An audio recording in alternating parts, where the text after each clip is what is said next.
What is going down, friends?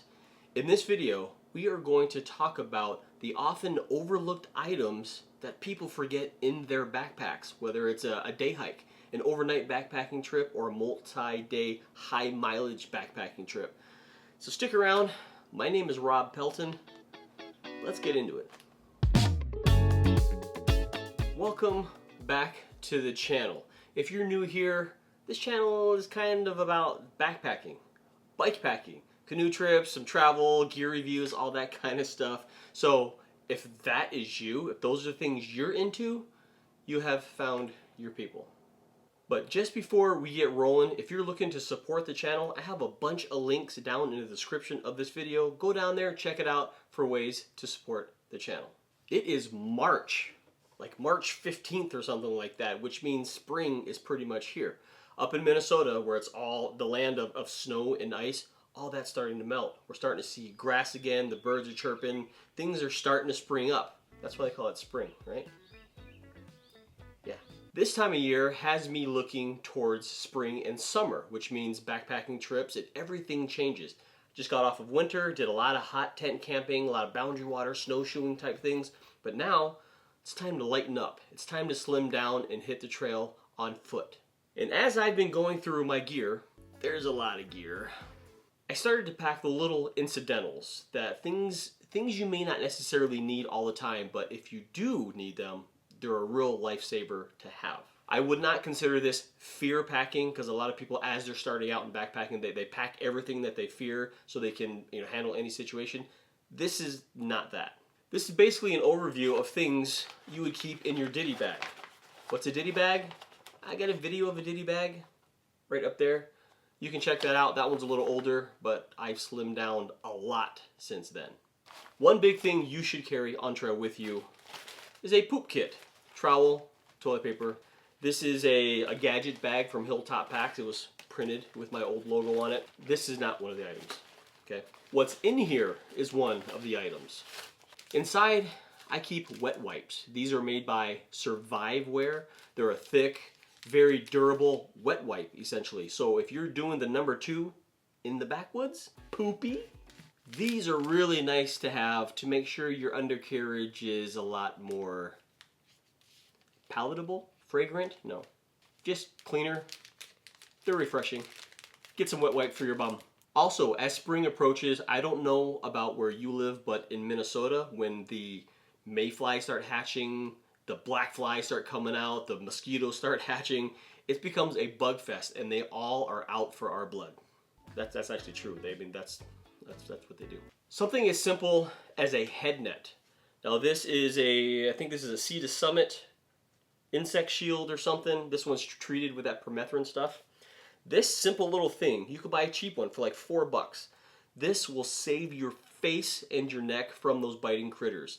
Now, if you were on a trip and the mosquitoes are at their height and they're carrying small children and pets away, if you have these, I bet you could sell one of these for $100 on trail. Get yourself a head net. It packs up to this small, very, very light, and this would be nice to have when you absolutely need it. Another thing that you should have in the backcountry is a power bank. Now most people carry their phones. Sometimes you carry some emergency equipment like a Garmin InReach or some kind of GPS tracker. Especially if you're on a multi-day trip, you want to make sure you have backup power. Now for you, if you're going on an overnight or even a multi-day, something like this will be fine. You can charge your iPhone 2 times with this, which should be sufficient. For me, I have cameras and I'm always using a lot of power. I use bigger banks. A couple day trip, weekday trip, you won't need anything like this. Just a simple power bank will do you wonders if you run out of power. Another thing with the power bank, cables. I have an iPhone cable in here and a micro USB, mini USB, whatever the new micro mini USB cable is. This is to help charge my headlamp. That's all I have is a headlamp.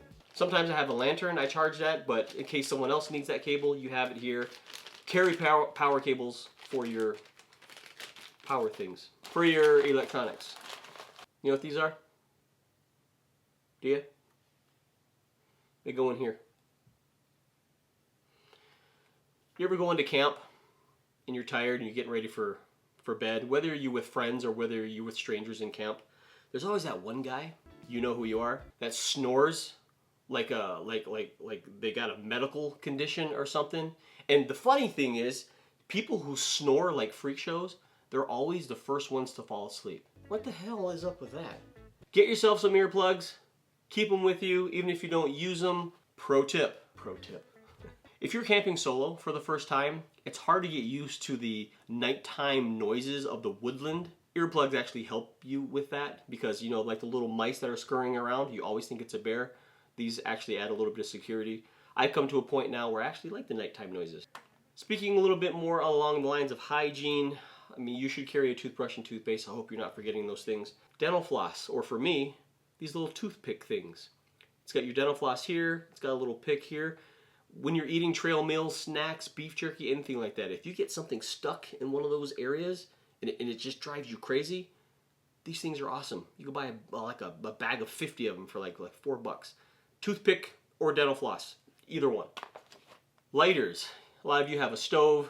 Here's my cook system. Whether it's a propane stove or an alcohol stove, you should have a lighter. In this particular one, I always carry a lighter in here. It's buried in here somewhere. But having a backup lighter, a backup power source, a backup ignition source, lighter, I mean, it takes up no room. Keep an extra lighter in your ditty bag. Speaking of cook kits, no, this is not one of those things that is often overlooked. What's in it is often overlooked. A bandana. A simple bandana. Any color, it doesn't matter. I prefer cotton. Some of the microfiber ones, they can melt because you can use this as a pot grabber. You can handle hot things with it. Obviously, you can use it to wipe sweat. You can use it as a water filter to filter out, to pre-filter debris into your water filters.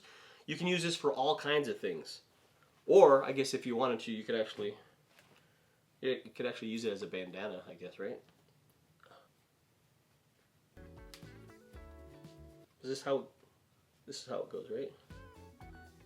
But a simple bandana. Tons of uses for these. I keep it in my cook kit for a couple of reasons. I know I always have it with me. It serves as a pot holder, so when I'm grabbing my boiling water or anything I'm cooking, but I simply put my stove in there, and that helps it keep it from rattling while it's in your pack. When it comes to cooking or just nutrition in general, a lot of people, not everyone, a lot of people carry these smart water bottles, and they're fine. That's what I use. I usually keep them like in a pack right up front here. Sometimes when you're filtering water, you're sitting by a stream and it's peaceful and you can hear the babbling brook coming by while you're filling up your water bladders. You know, there's sounds of birds in the background. You know, it's peaceful. It's nature. You know, think of Bambi. But one thing that is often overlooked, what if you lose your cap? You set your cap down somewhere, maybe you accidentally kick it in the stream and it gets washed down. Now you got a whole bottle that's just going to splash. Carry an extra water bottle cap. Another thing when it comes to, I guess, health and beauty, chapstick. I always carry a chapstick somewhere in my pack, but this is like my emergency chapstick because just in case something happens and I forget to bring the chapstick, not having chapstick on trail is the worst. That's the only time I get chapped lips, is when I don't have it on a backpacking trip. Backpacking chapstick, backup chapstick. For me, this might be a fear item. I usually carry a little bit of string. This is just some reflective cord. I've used this as an emergency bear bag hanging extender, because my bear hang was way too high. So this allowed me to extend that. This can also serve as a clothesline.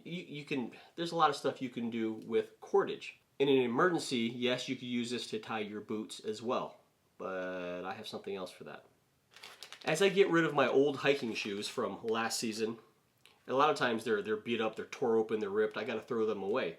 But I salvaged the shoelaces. And these are from the Lone Peak 4s. I took them off, the Lone Peak 4s they're in their grave now. So I just keep these with me because they will fit my Lone Peak 5s. If you're 100 miles in and 50 miles away from any town or any source of civilization, shoestrings are a big deal. And then again, of course, you can use them as makeshift clotheslines, bear extensions. But I just keep this in a little snack Ziploc baggie. It doesn't weigh much. It doesn't take up much room. Come on. In the ditty bag we go. A couple of other things. I have another lighter. Why do I have another lighter? A couple of these are going to be a little specific. I do a lot of hammock camping, and who knows what kind of conditions I'm encountering when I go to hang my hammock. A lot of times the trees I choose, they could have little branches and things in the way that prevent me from strapping my hammock up. I carry a really small saw. This is not to process firewood. This is simply to trim little branches. Sure, you could cut kindling and things like this. It's very sharp, it's very thin. It's not overbuilt. This is not a hard use thing. It's just a simple little saw by Coughlins or Coglins. How do you say that? Do you say Coughlins or Coglins? And it fits in your ditty bag. First aid kits. Now, a lot of people don't think they need first aid kits. They just carry a couple of Band-Aids. I carry a first aid kit. Yeah, it has like your Band-Aids and all that kind of stuff, but there's a few items in here that you really should carry and is often overlooked. And I got this bag from like Etsy or something. I put a first aid, you know what I'm talking about. A couple of trips ago, I took a solo winter trip, and I made a steak and a stew, and I had like a really good fire, and I had a really good meal. But later on that night, my stomach was tore up. Do I have to poop? I don't know. I had Rolaids with me, and I ate the whole pack, and this helped immensely. So forever now, Rolaids stay in my ditty bag. So get some kind of Rolaid antacid, something like that, because when you're out there in the middle of nowhere, something as simple as this is amazing. And then just a couple of last things that you should carry in your pack. One is tear tape. You can repair your mattress, your air pad, you can repair a tarp, you can repair a jacket. There's a lot of things you can repair with tear tape. And the very last thing that is often overlooked, it does not go in your ditty bag. No, it's not a pad of paper and a pen. Let me explain. If you're leaving on a bigger backpacking trip, you know what, even an overnight trip, but especially on a longer multi-day trip, you should leave a note of what your travel plans are, what your destinations are going to be, your departure time, and your return time. You should make a couple copies of this. One copy you should give to a loved one or a friend, or if you don't have any loved ones or friends, give it to your boss at work or something. So at least if you don't return to work, they might have maybe you're replaceable. Leave your itinerary with someone who has a clue on how to kind of find you. That's assuming they want to find you.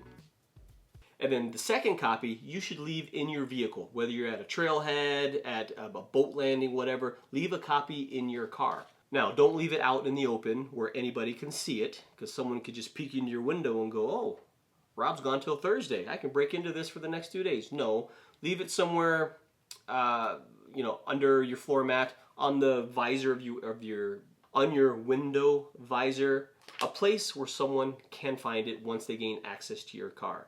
Because search and rescue, they're going to go to where your trailhead would have been. They'll find your vehicle, verify it's yours, try to gain access to see if they can gain information.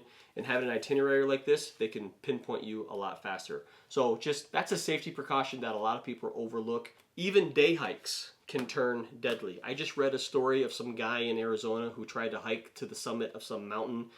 He called search and rescue. They got him off the mountain. He went back the next day to try to do it. He had to call rescue again. These people are out there. That's all I have. Often overlooked items. Do you have any items that you often overlook? Do you have suggestions that others could learn from? Leave those comments, leave the suggestions, leave questions down in the comment area below. I appreciate you stopping by, and if you haven't already, go ahead and subscribe right down there.